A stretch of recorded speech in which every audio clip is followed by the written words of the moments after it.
Dans la paracha de Toldot qui nous parle de la naissance de Yaakov et de Esav, ce sera là l'occasion de continuer à éclaircir un peu plus un sujet qui a déjà été abordé, mais sur lequel il y a eu quand même des questions qui ont été posées. Et Ezrat Hashem, on va essayer de donner le maximum d'explications et de détails là-dessus. Tous les jours, tous les matins, dans les brachot ha-shahar, dans les bénédictions qu'on récite donc le matin, il y a la bénédiction de Shelo Hassani Goy, que de remercier Dieu de ne pas être né Goy, mais d'être né Ben Israël juif. Shelo Hassani Aved, de ne pas avoir été créé en tant qu'esclave, chose qui n'existe plus de nos jours, puisque Eved, dont on parle, il s'agit de quelqu'un qui était acheté et qui avait des mitzvot à accomplir, presque autant qu'une femme, un peu moins qu'elle. Et la troisième bracha, Shelo Hassani Isha, qui ne m'a pas fait femme. Ce qu'il faut savoir, c'est que ces trois brachot ne concernent pas notre constitution, mais c'est des brachot où on vient dire merci à Dieu que j'ai tant de commandements à pouvoir accomplir que n'a pas un goy, puisqu'un goy, il n'a que les 7 commandements de Noach, Sheva Mitzvot Ben Noach. Après, une fois que je dis, bon, merci d'avoir plus que le goy qui n'a que 7, alors je dis merci d'en avoir plus que le Eved, qui lui, en a plus que le goy, mais moins que la femme quand même. Et ensuite, je dis merci d'avoir plus de commandements que n'a une femme. C'est ça le sens de ces trois brachot.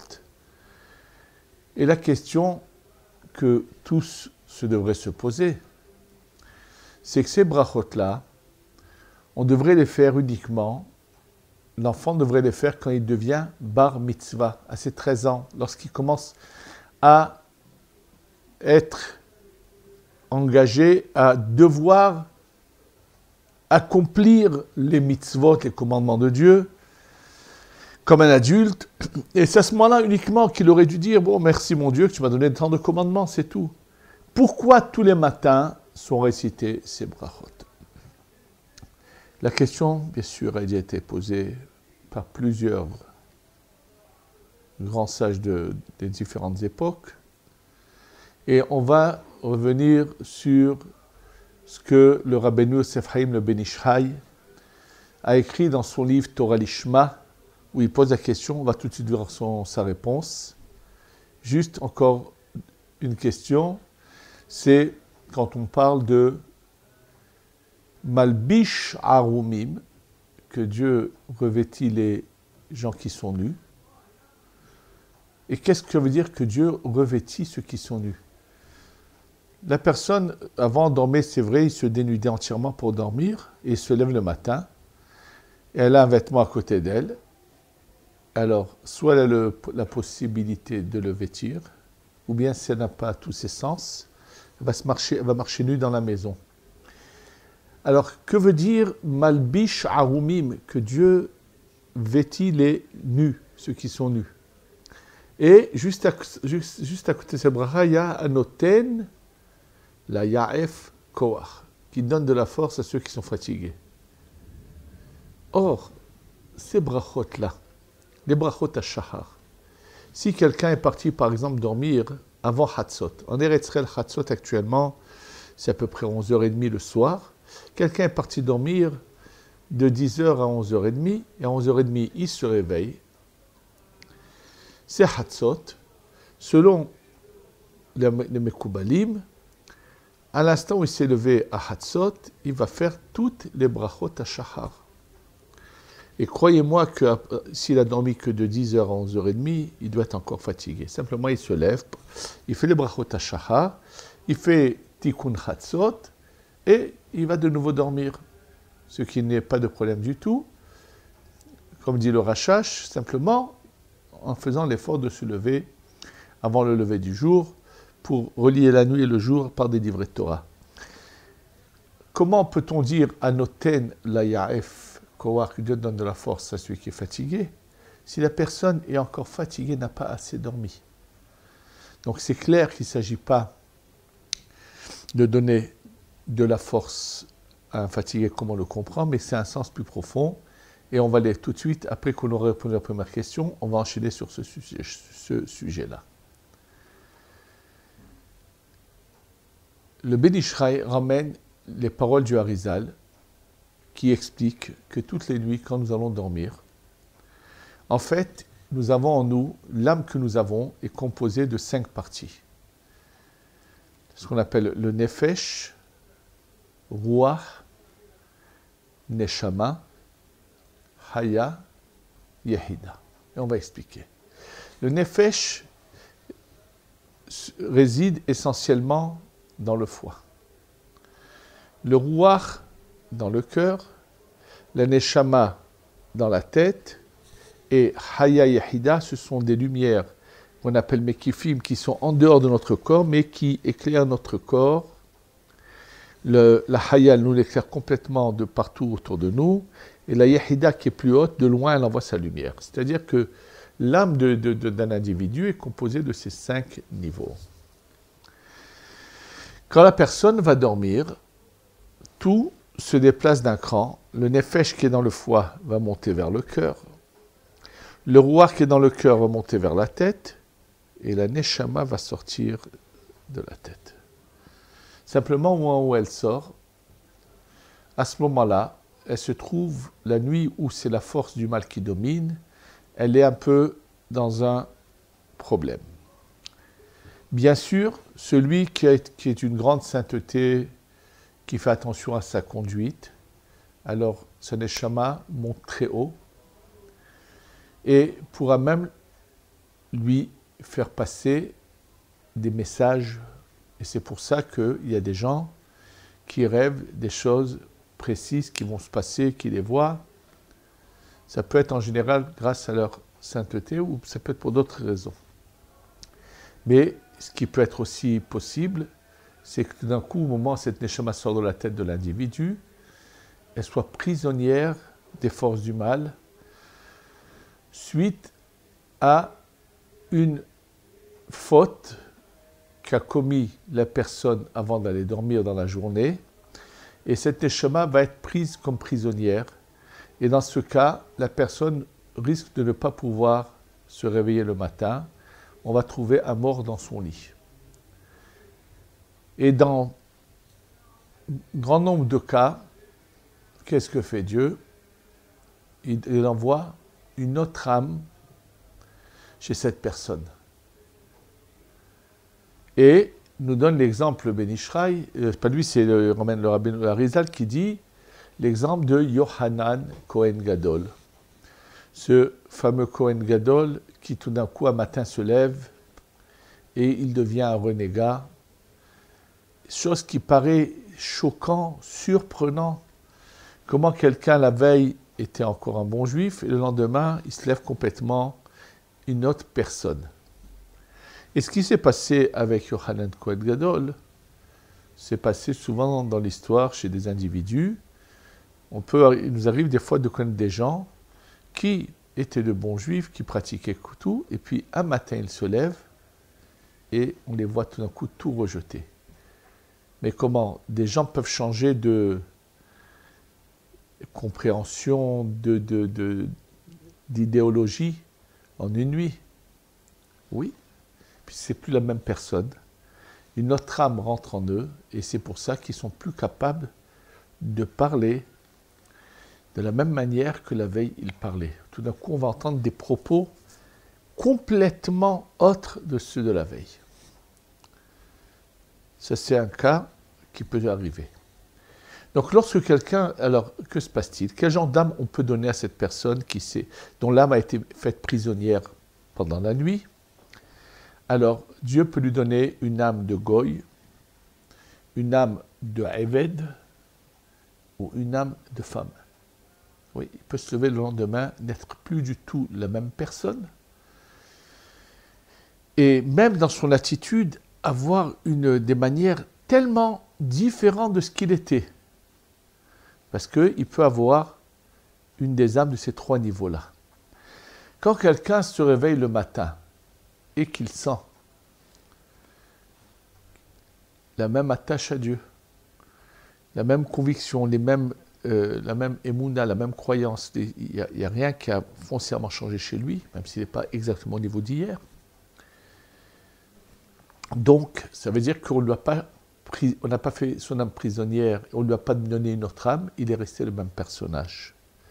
Et c'est pour cela que ces trois brachot sont instaurés tous les moments où l'homme a dormi au début, même s'il a dormi au début de la nuit, puisque tout le danger, c'est le début de la nuit jusqu'à Chatzot. Et une fois qu'il a ouvert les yeux, après Chatzot, il n'y a plus la même force chez les forces du mal. Donc, en faisant ces brachot, déjà, il va faire venir en lui une protection et sa vie va continuer normalement. Donc déjà, on est en face d'un exemple clair où quelqu'un peut avoir quelque chose comme cela qui se passe.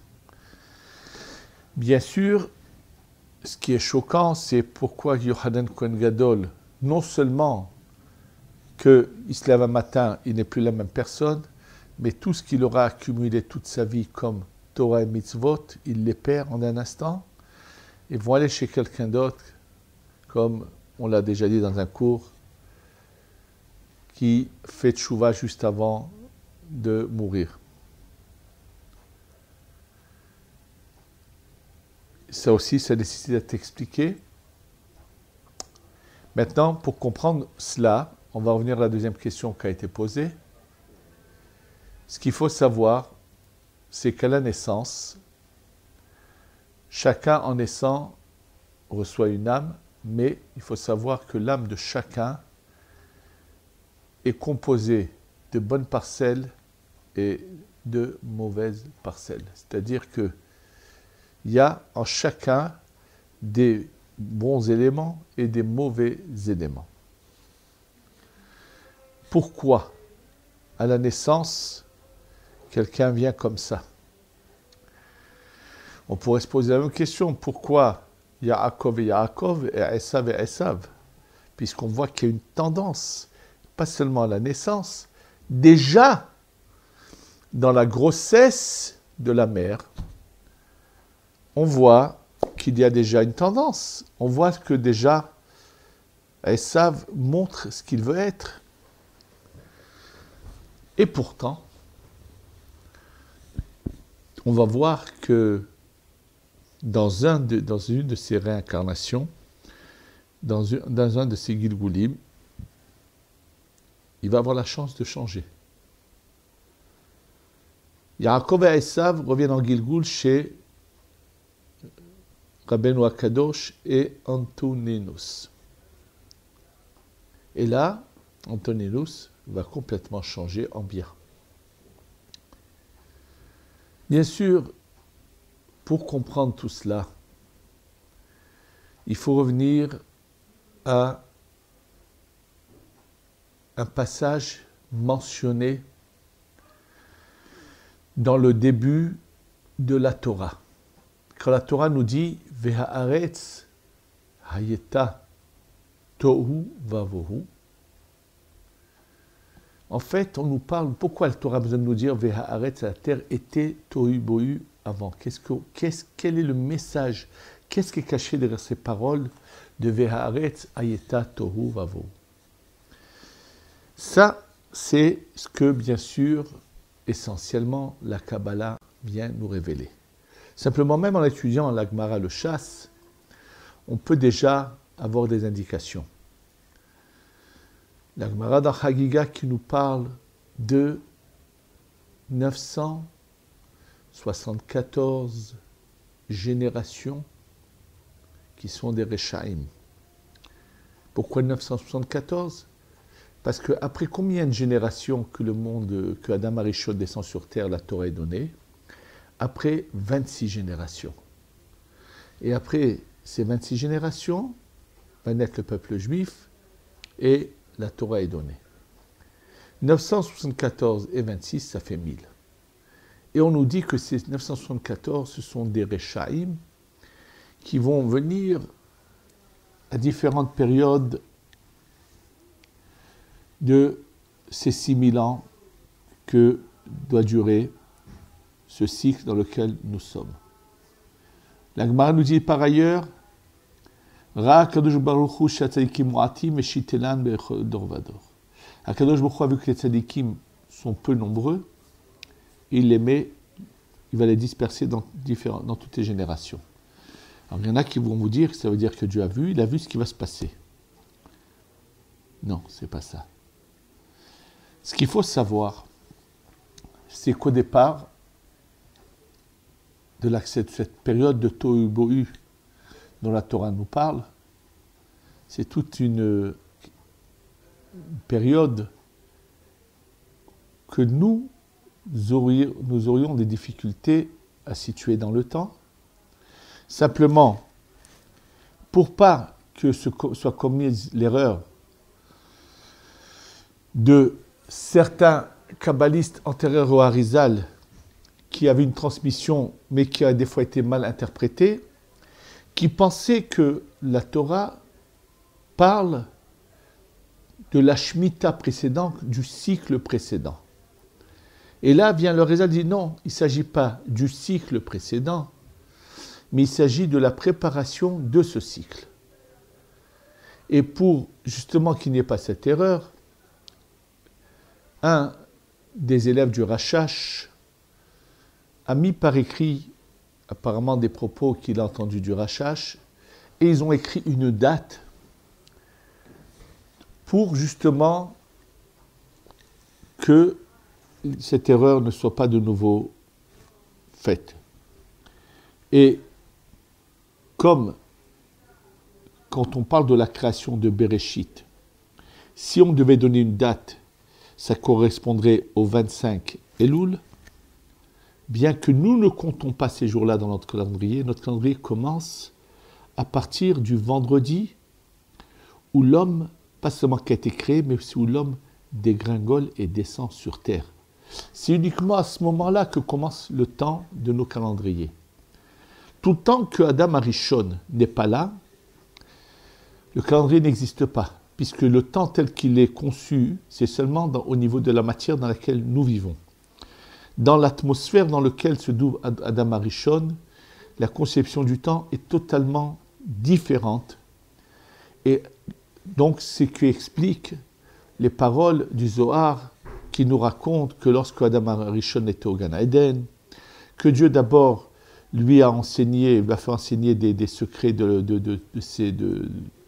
profonds de la lumière divine, et comment il a commencé à l'enseigner à certains anges qui venaient l'écouter, et qu'ensuite il y a un ange qui vient qui lui dit non, je ne veux pas que tu enseignes à ces anges-là, et ainsi de suite. On voit qu'il se passe apparemment de longues périodes, et surtout quand on est devant les paroles du Harizal, que j'ai déjà eu l'occasion de mentionner dans plusieurs cours, où on nous dit que lui, il est dans un emplacement de sainteté, qu'on appelle le Gan Eden, et qu'à l'extérieur de cet emplacement, il y a cet ange qui s'appelle Samermem, qui va chercher constamment à le faire venir à l'extérieur, et il n'est pas seul au Gan Eden Adam Arishon, il y a d'autres, mais il y en a qui ne vont pas trébucher avec lui, jusqu'à que finalement il arrive à faire tomber Adam Arishon, le sortir et le faire tomber jusque dans notre globe terrestre. Combien de temps cette descente a pris? C'est des choses que nous ne pouvons pas comprendre ni définir, puisque tout le temps qu'Adam n'est pas sur ce globe, le temps n'est pas le même. Donc, comment les choses se sont passées, nous n'avons pas là-dessus de révélation. Et c'est ce qui explique qu'on ne sait pas exactement à quel moment précis sont nés Caïn et Hevel. Est-ce que c'est là-haut, c'est dans la route en train de descendre? Il semble clairement que c'est avant que Adam soit complètement sur terre. Et donc, c'est une période que l'on ne peut pas définir par le temps, puisque le temps n'est pas le même. Le temps tel que nous l'avons aujourd'hui, c'est tel que nous sommes en matière, et il a une autre dimension spirituelle que l'on ne peut pas définir dans notre esprit dans lequel nous vivons. En tous les cas, on nous parle donc de Adam qui est à l'intérieur et d'un ange qui est à l'extérieur. Mais pourquoi Adam serait-il à l'intérieur et pourquoi sa mère même serait à l'extérieur? Plus que cela. Le Harizal nous dit, tu sais, Adam, ce qu'il voulait faire, c'était du bien. Il avait une très bonne intention. Il a vu qu'à l'extérieur, en bas, se trouvait la source des âmes de toutes les nations qui sont finalement venues pendant ces 6000 ans, des non-juifs venus pendant ces 6000 ans, qu'on définit ça par 70 nations, c'est-à-dire 70 groupes d'âmes à un niveau bien inférieur qui n'a rien à voir avec celui d'Adam Arishon. Et il a pitié, il veut descendre chercher toute cette source de lumière et l'aider à monter et l'emmener avec lui là-haut où il est. C'est ça ce qu'il a envie de faire. Et apparemment, c'est ça l'argument qu'a sa mère même. Pourquoi tu n'as pas pitié de nous, tu ne vas pas nous chercher? Et malheureusement, il n'arrive pas à son but et il dégringole. Mais au départ, on est présent devant quelqu'un qui est dans le Gan Eden et d'autres qui ne le sont pas. Pour cela, ce qu'il faut savoir, c'est cette période dont on nous parle de Tohu Bohu, et si on devait la définir dans le temps, de la même manière qu'on parle du premier jour de la création comme le 25 Elul, dans ce cas-là, on définirait, c'est ce qui est marqué dans le livre du Rashash, par un de ses élèves, on définirait la période de Tohu Bohu du 17 Elul au 24 Elul. En fait, déjà, là-bas a eu lieu le premier test où chacun finalement a défini la place qu'il va avoir dans ce qu'on appelle le Olam HaTikun, dans le monde de la réparation, qui est mentionné dans la Torah. Quand on nous parle de Bereshit, du premier jour de la création, c'est le monde de la réparation. Et il y a un monde d'avant, de Tohu Bohu, où justement le mal domine. Et chacun va définir sa place à ce moment-là. Donc, ce n'est pas étonnant qu'on ait Adam Arishon. Et quand je parle de Adam, il s'agit de tous les Béné Israël, tous les Juifs qui sont nés depuis Adam jusqu'à aujourd'hui. On s'appelle tous Adam, on était tous inclus. C'est nous qui avons fait ce choix dans lequel nous nous trouvons aujourd'hui. Simplement, il a été donné la possibilité à une partie de la création ou d'aller en avant ou de tomber en arrière. Et donc, même ceux qui ont malheureusement raté le premier test, et qu'on les appelle des Rechaïm, des impies, on les fait venir parce qu'il y a quand même une possibilité. Pas seulement cela. Même ceux qui avaient été définis comme Goïm ont la possibilité de monter, comme le voulait Adam Arishon, et de rentrer dans la lumière divine en se convertissant. Et malheureusement, il y en a d'autres qui, au contraire, qui étaient dans cette lumière, qui tombent en bas, qui lâchent tout et qui deviennent des Goïm. Donc, en fait, déjà, au départ, sa mère même, c'est lui qui avait choisi déjà ce qu'il est par rapport dans le monde du Tohu. Adam Arishon et nous donc tous pareils. Et c'est un monde dans lequel il y avait un mélange de bien et de mal qui avait commencé à être réparé par Dieu. Et par la faute d'Adam Arishon, de nouveau, ce mélange va se refaire. Et toute la vie, il s'agit, une vie, ce sont tous les jours des parcelles de d'âme qui viennent en nous. Et chaque jour, on a devant nous un composant sur lequel on doit travailler. Simplement, il faut savoir qu'il y a une relation entre aujourd'hui et hier. C'est-à-dire que la veille a un impact, une influence sur ce qui se passe aujourd'hui. Et des fois, il arrive que la veille, la personne, sur chaque âme, il y a un vêtement. Et la personne a soit affaibli le vêtement, soit l'a complètement abîmé le vêtement qu'il y avait sur l'âme.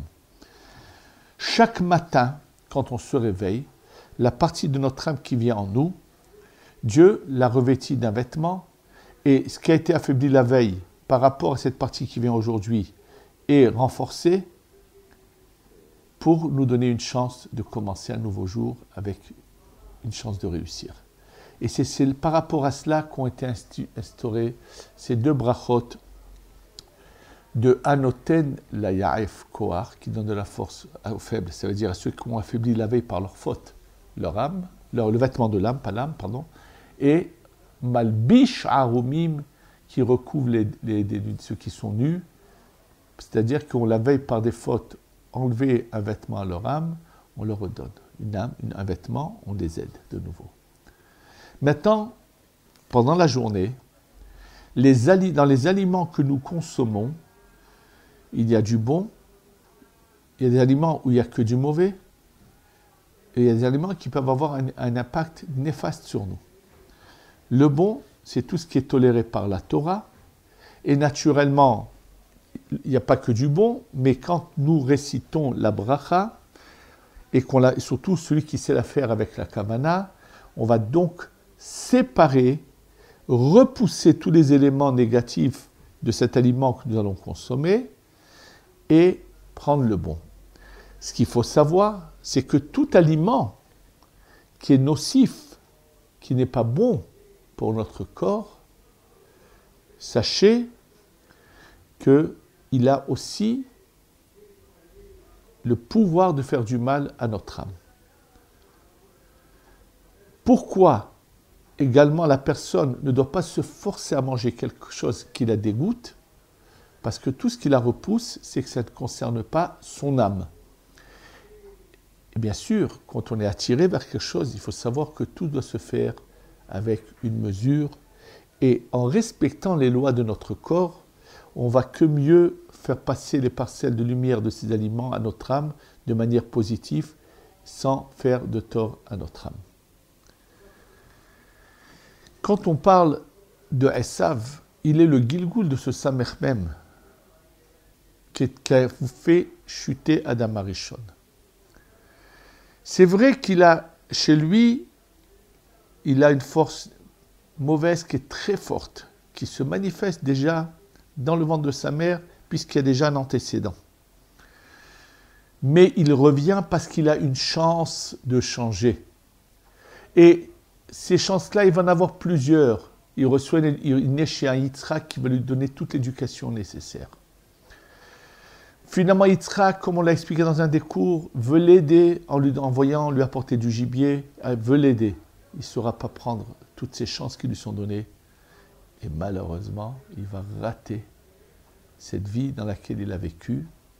Il va tout perdre. Simplement, Esav n'est qu'une parcelle de cette source d'âme qui est comme ça. Et dans un des Gilgulim, il y en a un qui va savoir prendre le bon chemin. C'est ce Antoninus qui va finalement se convertir. Par contre, les parcelles de Esav mauvaises vont revenir chez Haman à l'époque de Mordechai et Esther, vont revenir chez Hitler, vont revenir chez tous ceux qui sont à ce point foncièrement mauvais et qui peuvent faire tant de mal. Mais il faut savoir que tous ces individus-là, dans toutes les périodes, avaient une chance de changer, on leur a donné une chance, sinon ils n'auraient pas vécu. Et c'est ça ce qu'il faut comprendre, c'est que ces chances qui nous sont données, il ne faut pas les rater. Les âmes sont déjà définies là-haut. Qu'est-ce que chacun fait descendre au moment de la conception d'un enfant? Ça dépend de chaque couple. Qu'est-ce qu'il va pouvoir faire descendre? Dans quelle case il va aller chercher quelque chose de là-haut? Mais tout est déjà défini, en fait. Combien chacun de bon, combien chacun de mauvais. Maintenant, ce qu'il faut savoir, c'est que la manière même dont on choisit, tout est dirigé du ciel. Et que chacun, on lui donne des fois des épreuves dures, mais s'il sait les affronter, il peut aider une âme à retrouver son chemin. À part ceux dont j'ai parlé dans le sommeil, la pire des calamités qui peut faire perdre à quelqu'un tout ce qu'il aura accumulé en bien, c'est la colère.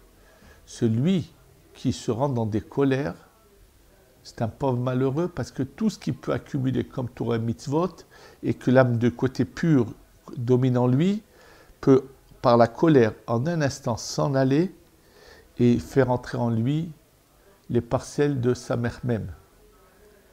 Et il perd son temps. Celui qui a de la colère, c'est un malheureux que toutes les mitzvot et Torah qu'il fait, à chaque colère, il les perd et il perd tout. Et ça, c'est le Harizal qui le dit, c'est la première des choses sur lesquelles il faut absolument se travailler. Il n'y a pas que ça, autre chose, mais entre autres. Et donc, par rapport à tout cela, on doit prendre conscience qu'on a tous un potentiel positif en nous, mais qu'il faut savoir bien l'exploiter. Et de la même manière qu'il y en a carrément qui tombent dans le mal qui est apparent et clair, il y en a qui, en voulant aller en avant, tombent dans une autre forme de mal, où ils pensent qu'ils ont choisi la bonne voie, mais ils se roulent à eux-mêmes, ils se leurrent, et combien sera grande leur déception quand le moment du jugement arrivera pour eux, dans l'au-delà ou avec la venue du Mashiach, où ils vont découvrir qu'ils étaient loin de la lumière en étant persuadés qu'ils sont au-dessus de tout le monde, qu'ils sont mieux que tout le monde. Malheureusement, ce qu'il faut savoir, c'est qu'il faut s'appliquer absolument à ce qui a été transmis dans toutes les générations. Et malheureusement, une des raisons qui fait faire souvent un mauvais choix aux gens, c'est que les gens, quelqu'un qui était de l'autre côté, qui fait tchouva, et qui se voit apparemment derrière ceux qui sont depuis des années là-dedans, l'orgueil qui est en chacun peut tromper la personne et le faire complètement choisir une voie où il ne faut absolument rien et il va penser qu'il est au-dessus de tout le monde, ce qui est complètement faux. Donc, faire attention, et c'est pour ça qu'il faut toujours voir comment toutes les générations ont servi Hachem et se rattacher qu'à ce qui est à 100% sans problème et ne pas chercher des solutions de facilité pour penser qu'avec ça on s'est acquitté, on est arrivé. C'est faux. Que Dieu nous aide à choisir ce bon chemin de la lumière, de ne pas rater cette vie que nous avons. Amen, ve Amen.